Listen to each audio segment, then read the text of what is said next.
Greetings, nerds. Let's review Tuscan Pine. How is this oil paint? Well, when we first weighed the tube, it's the exact same weight as they're both 150 tubes. It's the exact same weight as the Williamsburg titanium white. That's a good sign already. Okay. Now, one thing I did notice is that the Tuscan Pine titanium white is actually way more yellow, and we can kind of see this on the screen here. We take off the tubes.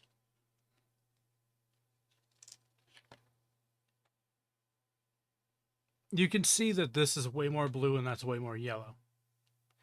So this would mean that the oil that they're using in here is either going to be inferior or they're using an inferior pigment to Williamsburg. Now, the Tuscan Pine is also way cheaper than Williamsburg, which that's a good trade-off in all honesty. I will accept that trade-off as a cheaper brand. If it was the same price as Williamsburg, I would just say screw this whole brand and it was worse. But on sale, it's stupendously cheap. So you're actually getting good value from the titanium white. How are the other paints though? We tested out some cobalt. It was decent enough. It wasn't as good as Williamsburg, but and similarly priced to Williamsburg. But we have, ultramarine blue, which was fine. Phthalo blue, which was also fine. And we have a couple other ones as well. So, the one. Now, their bismuth yellow is the one in question that I have to bring up here. Their bismuth yellow was actually quite transparent. This means it's underpigmented. Bismuth yellow should be almost as opaque as cadmium, but this was actually quite transparent. And we can show that off here a little bit, too.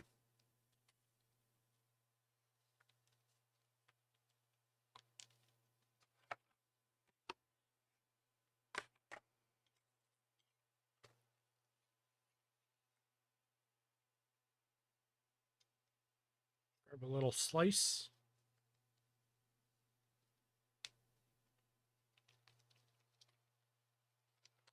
So,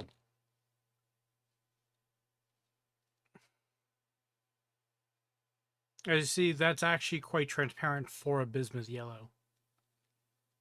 That's not a bad thing, though, because this tube was only $20 versus a typical bismuth being around $40. So, half the price and probably 25% less pigmentation than something like Williamsburg. Reasonable trade, right? How is their workability? Their workability is actually pretty decent, quite similar to Michael Harding out of the tube, which is a good thing because I recently have decided that I don't really like Michael Harding paints all that much. After using them for a couple of years, I realized that I really genuinely don't like most of his paint. This isn't a Michael Harding review. They'll come in the future. But after a few years, I realized that, oh, some of these are terribly made. Like their Pyrrole Red is horribly made. It takes weeks to dry when Pyrrole Red is one of the fastest drying pigments on the market.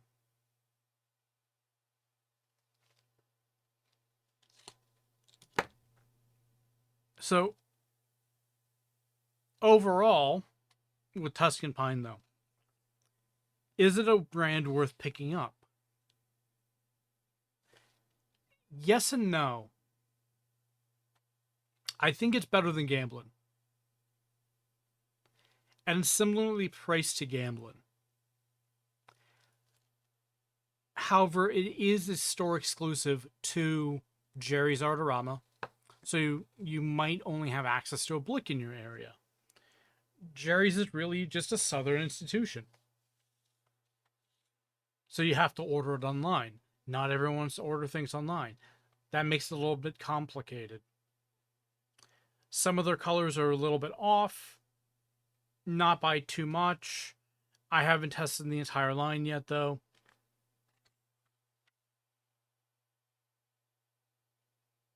So, in any case, it's a decent brand. I don't hate it. Some of their colors are very underpigmented, and I think that Williamsburg is just better overall. They're trying to list themselves as a premium brand. I don't think they're a premium brand. I think some of their paints can be called a premium brand, but not everything. It's a solid professional brand that's also American made, if you care about that.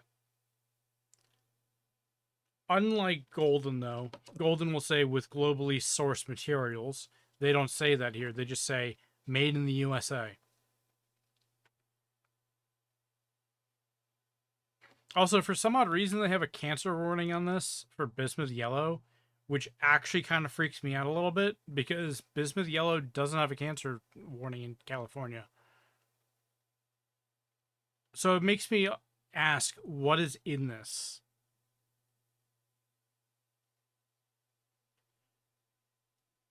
What is in this paint that requires that label? A speed dryer, maybe? Not all of them do have that. No, this one has it too.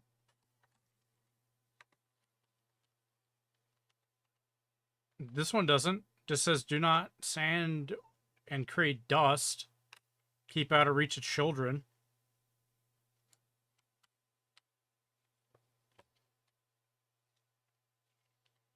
Makes me wonder what the chemistry is for these paints.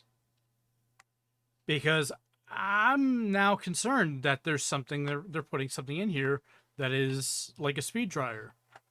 I haven't tested the drying times yet of all their paint. I haven't tested a lot of things like that. So far, it's just a decent paint.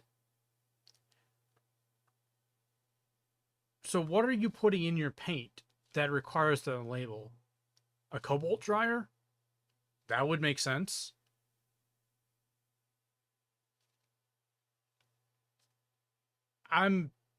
Yeah, that's about it. I don't have anything else. It just, that whole weird thing on certain things that should be non-toxic are, yeah, that's super strange to me.